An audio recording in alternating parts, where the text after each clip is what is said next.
What is going on, Chess YouTube? In today's video, we're looking at a crazy game play between the GOAT, Magnus Carlsen, and Alireza Firouzja, his new rival, from the chess.com servers in October 2024. This was a wild blitz game already on move 13. Alireza started the kingside attack with the move 13 g5.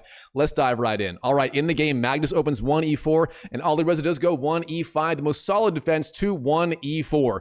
Now we have knight to c3 instead of knight f3. Magnus going for the Vienna variation. Black goes knight f6, and sure enough here, Magnus does play the main Vienna move. That is the move f4 in the spirit of the King's Gambit opening, attacking the pawn on e5, and what will Alireza do in response? In the game, he does go for the strongest option, that is simply d5, counterattacking in the center, meeting your flank attack with an attack in the center of the board. And now Magnus, what should he be doing? In the game, he takes on e5, f takes e5, black takes on e4, knight takes e4, and now in this position, we have our first major tabia of the game. White has many different options here to attack the black position. For example, knight f3 is playable, queen to f3 is playable, knight takes e4 is playable, and finally d3 is playable. All of them lead to very different positions, but in the game, knight f3 was chosen, a solid response, getting the development of the king side going, potentially intending a fast bishop e2 or bishop e5 and short castles. Now, of course, Alireza is doing just fine as black here. He has many different good responses here. For example, bishop e7 is the more solid choice, and bishop c5 is the more ambitious choice to meet this move knight f3 from white. But instead of those here, Alireza, he goes for the move knight to c6, and already this move is very committal. You are allowing white to pin the knight on c6 with the move bishop e5, and beyond that, you are ignoring the development of your king side, and this means Alireza may be intending a fast, say, bishop g4, queen d7, and long castles. We'll wait and see what happens here. All right, in the game, bishop e5 is the strongest move, but instead, d3 was chosen by the GOAT, knocking back that knight on e4, and of course, trapping your bishop inside the pawn chain. Never a good thing, but of course, Magnus must have his ideas. Now here, black goes knight takes c3, then b takes c3, and now here, Alireza finds a very precise move to attack in the center of the board. He simply goes for the very strong move d4. Now, the benefit of this move, you gain space in the center, you disconnect the white pawns, the pawn on e5 remains vulnerable for a very long time, and of course, if white takes on d4, you simply take back with the knight, and you have an excellent position. Overall here, already on move 7, Alireza, he may be fighting for an advantage out of the opening as black. You don't see it very often, but that's how it goes in this game. All right, now here, what should white be doing? Again, if you take on d4, that is not a very good response. Black can simply go bishop b4, forcing bishop d2, trade on d2, then trade on d4 with an excellent game. Instead, if you go c4, trying to keep the game closed, trying to keep the center of the board nice and locked down, then black again goes bishop b4, followed by castles with a great game. Instead of that, you can also go rook b1, getting the rook off this long diagonal, but then black just takes on c3. Again, he's doing fine. Instead of those options in the game, bishop e2 was chosen. Of course, white is setting up short castles as soon as possible, but here black takes on c3 anyway. D takes c3 is the move. Now black is officially up a pawn out of the opening, and where is white's compensation? Personally, I just don't see it. All right, here, white goes d4, gaining space in the center. He's trying to argue his two pawns on d4 and e5 will counterbalance the one pawn deficit, but Alireza, he is not amused. He just goes bishop e6, a good square for the bishop, potentially intending queen d7 and long castles, and starting an attack against the white king, which will likely go to the g1 square after short castles, and sure enough, that is what happens. So, short castles played by the GOAT, and now here, Alireza, bishop e7. Very interesting, maintaining the option of castling long or on the king side, depending on how the game progresses. Now white goes queen d3, centralizing the queen, and of course, pressuring the weak pawn on the c3 square, and black, he does not castle short. Instead, queen d5 is the move, jumping up with the queen to the center of the board, and now black again has the option of castling on either side of the board. White takes on c3, And finally here in this position, Alireza, he shows his hand, he castles long on the queen side, and we officially have an opposite sides castling position. This is going to get crazy from here. All right, white continues, bishop e3. That pawn on d4 was being attacked ferociously by the black knight, queen, and rook. Therefore, white needs 1, 2, 3 pieces defending it as well. But here, Alireza, he turns up the heat with the very strong move g5.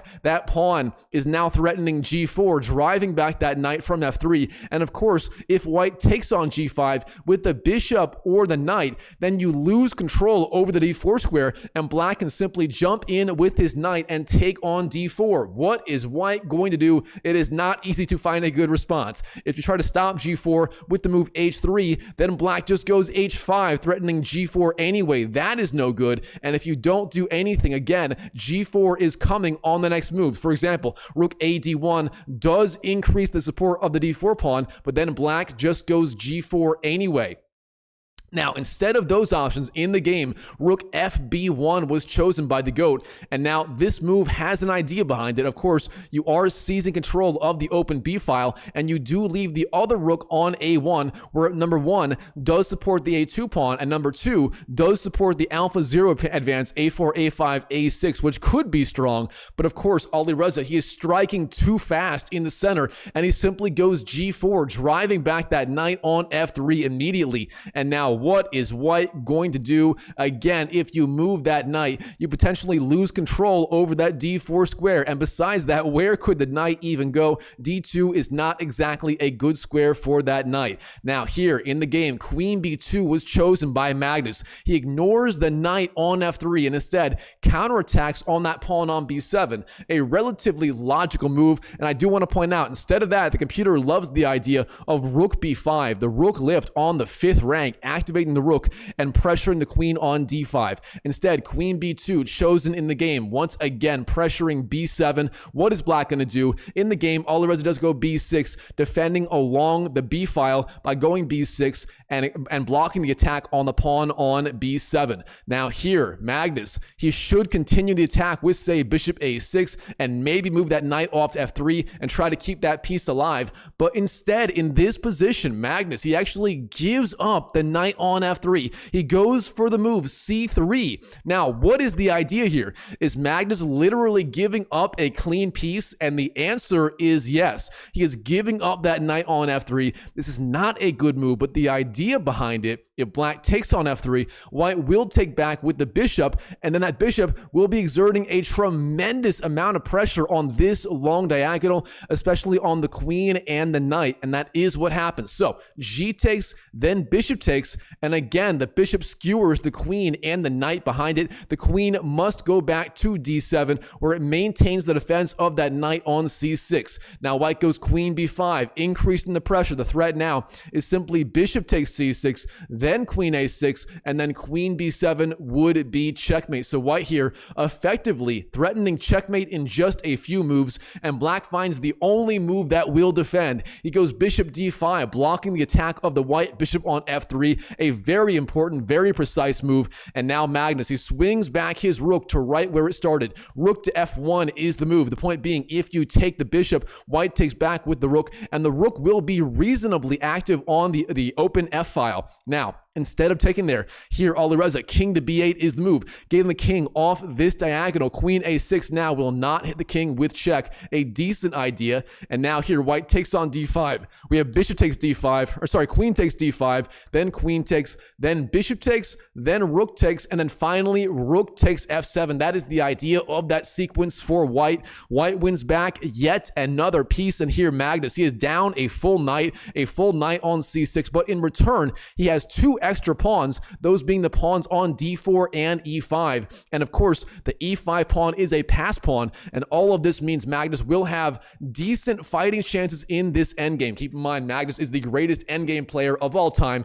You can never count this guy out in the endgame. All right, Alireza, he is not amused. Bishop a3 is the move, flying down the board with the bishop, threatening bishop b2, which would fork the rook on a1 and the pawn on c3. And of course, rook c1 defending would not be possible. castle, as then you lose the rook on c1. So what is white going to do? He goes rook b1, guarding that b2 square. Now we have knight to a5, the knight jumping out to the edge of the board, eyeing that c4 square. White goes king to f2, marching up with the king, and sure enough, black does go knight c4, jumping in with his knight. Now white goes bishop g5, getting the bishop out of the attack of the knight on the c4 square. Black goes h5, white goes king to f3, and then black goes rook to g8, pressuring the bishop on the g5 square.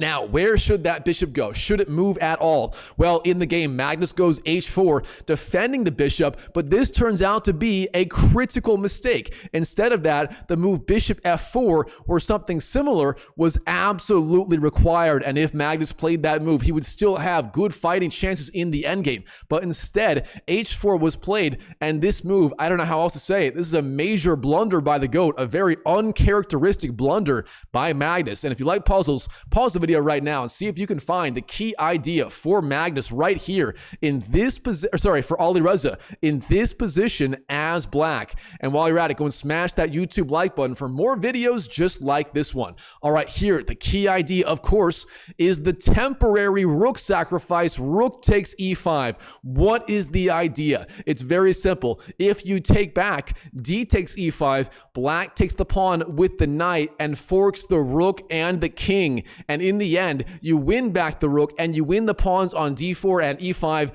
and effectively the entire game. So that is the idea of rook takes e5. Instead of taking there and losing yet another pawn, white goes bishop f4, driving back that knight, that rook, and gaining further control of the e5 square. Now black goes rook e7, offering the rook trade. Of course, if white goes for the rook trade, he's just trading down more and more pieces, and black's advantage will get bigger and bigger. So with that in mind, instead, rook f5 was chosen, pressuring the pawn on the h5 square. Now black goes bishop d6, dropping back with that bishop, threatening the white bishop on f4, and here white simply goes rook g1, defending g2. But that is a very, very passive move. And here black, he just trades on f4. Bishop takes f4, then we have king takes f4, and then rook g4. The rook flies in, and keep in mind here, both sides have those two rooks, but black also has the extra knight on the c4 square. I mean, white's one extra backward pawn on g2 is hardly compensation for the missing piece. White goes king to f3, dropping back with his king. Now black goes knight d2, jumping down with the knight, pressuring the king on f3. Obviously, the e-file is completely blockaded off. You can't go to any of these squares with the king. So where is the king going to go? It goes to f2, but now Alireza, knight e4, again harassing the king, king to f3, and then we have rook takes h4. Now Alireza is officially up an entire piece. White doesn't even have any extra pawns to compensate for it. Black has 1, 2, 3, 4 pawns versus the 1, 2, 3, 4 of white, and black, of course, has the extra knight in the center of the board. This is not looking good. Here, Magnus goes rook to e5, trying to attack the knight on the e4 square. That is his one idea. But here, Alireza, he plays the final move of the game to seal the deal and to seal the victory against Magnus. He just goes rook takes e5, and in this position, Magnus simply resigns on the spot to Alireza, as there is nothing he can do. If he takes on e5, sooner or later, this pawn will be lost, and black is simply going to be winning with that extra piece on e4. Wow, what a game between Magnus Carlsen and Alireza Firouzja from this insane chess.com blitz game played in October 2024. All right, Chess YouTube, hope you enjoyed this video. If you did, smash that like button for me and subscribe to my channel if you haven't already. And if you want to see more Magnus versus Alireza action, check out this video right here where I cover yet another one of their craziest games. And don't forget to comment down below in terms of what you thought in this video, and I will see you in the next video.